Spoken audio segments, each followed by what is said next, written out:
We are back on the Frenzy for our next stop. We head to Carroll with the Cougars taking their unbeaten record into the playoffs with the first round matchup against the Seger Patriots. After an 0-3 start, Seger has won 4 of its last 6 games heading into sectional play, but a tough task to beat Carroll on the road. The Cougars were fired up as they took the field for what they hope is a deep playoff run. First offensive play for Carroll. QB Trey Filbrin hits Devin Anderson in stride for a quick 7-0 lead for the Cougars. On the kickoff, Seger's Bennett Sprague shows off his 47-inch vertical. Yeah, right. Leaps over a defender before being brought down by his neck. The Cougars literally going for the jugular here. After a short series, Carroll going back to work. Filbrin back to his favorite target, Anderson, because why not? Cougars up 14-0. Patriots got some momentum on their third possession as Sprague connects with Harley Steele for a first down.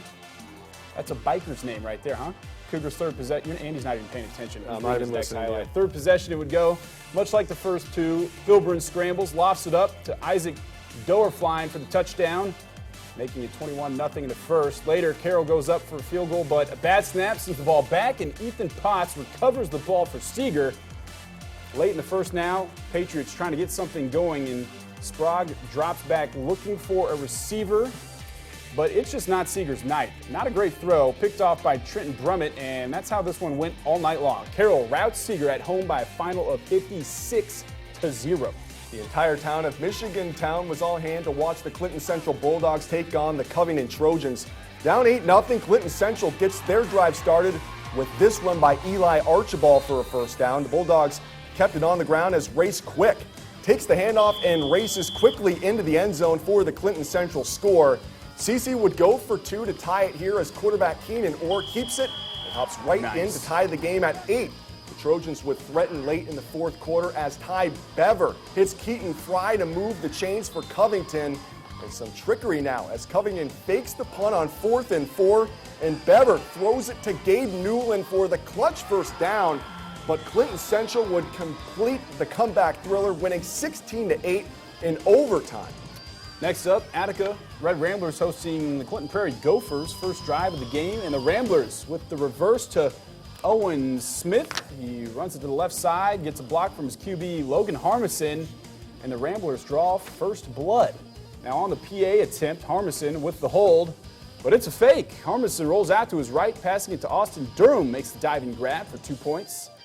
Ensuing drive now, Gophers can't get anything going. Sam Schoonveld dropped behind the line. Gophers forced to punt. A few plays later, Ramblers driving. Harmison quick pass to Braden Wagner, who runs it upfield and almost into your living room.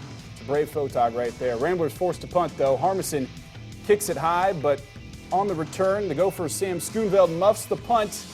Not his night. The Ramblers will recover. Shootout in this one. Attica moves on at 70-46. Fountain Central on the road at Riverton Park. RP facing a 4th and 4.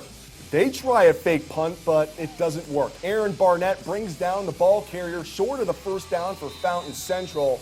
Mustangs ball. Tim Ellis gets in from 4 yards out. FC up 6-0. Now they would go for 2. Wade Bentley with the easy throw and catch to Barnett. FC makes that look easy. Mustangs roll 72-20. All right, up in Royal City, Pioneer Panthers playing host to the TriCounty Cavaliers. Pioneers starts this game inside the Cavs' 20-yard line after a fumble on the opening kickoff. Jack Kaiser, the QB keeper, knocked out of bounds at the 2-yard line.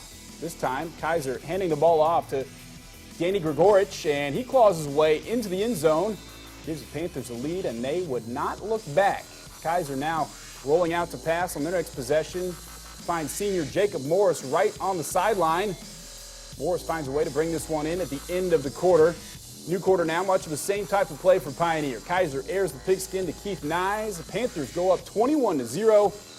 Cavaliers need a little help from King James tonight. I don't even think that would have worked. They fall to Pioneer 49-13. All right, our last stop for the opening week of sectional play tonight is up in Winamac.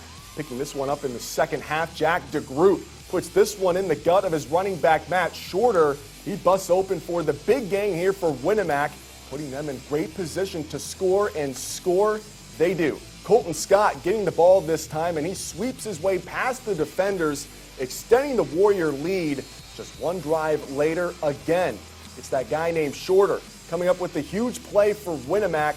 Matt Shorter just blows right past the Kings Royal defense.